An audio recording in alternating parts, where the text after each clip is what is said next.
Hi there, this is Reshma. Let's get started with some dum biryani today. I am using brown basmati, but you can use any rice that you like.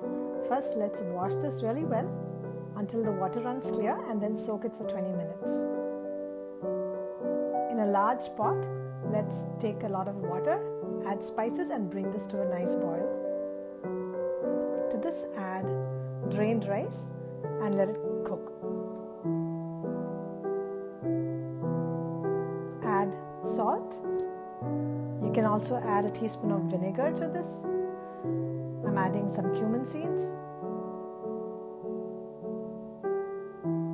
And let's check on the rice. It has to be halfway cooked, not completely cooked.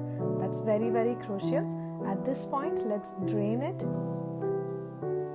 and set the rice aside. You can also make the rice simultaneously on another burner as you're making the gravy, or you can make it separately.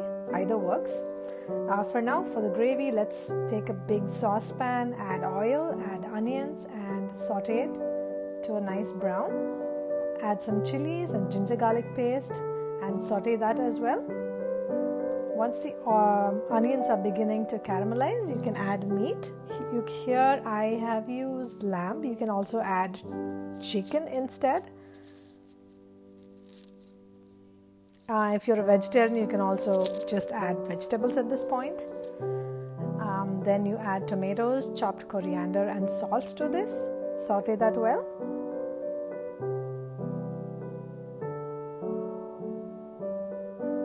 To this you can add garam masala, chili powder, you can add turmeric.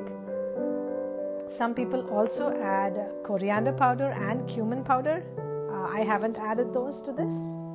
Cook this well until the oil separates from the meat and gets deep brown, rich caramel gravy color. Add water to this one.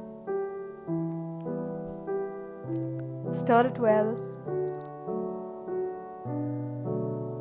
You can add lime juice or vinegar to this. Finally, you add the drained and half-cooked rice that you had reserved. Don't stir anything, just top it with some raw tomatoes, corianders and onion. Soak some saffron in milk and you can add that for color. I didn't have saffron, so I'm just adding food color. I also added a generous serving of ghee. You can also go easy on this if you like. Now take the hot pan, keep it on a griddle, cover it with a thick napkin and literally seal this down so that it cooks in steam.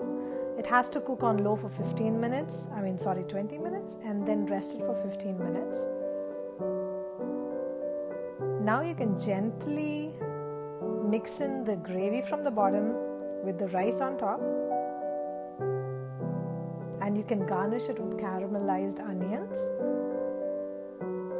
For this, just saute some onions on high heat, add a pinch of salt, that will help it caramelize faster, and you can top this on the biryani just before serving. There you have it. Just enjoy it with raita or another gravy on the side, or you can have it all by itself. It's a complete dish. Enjoy.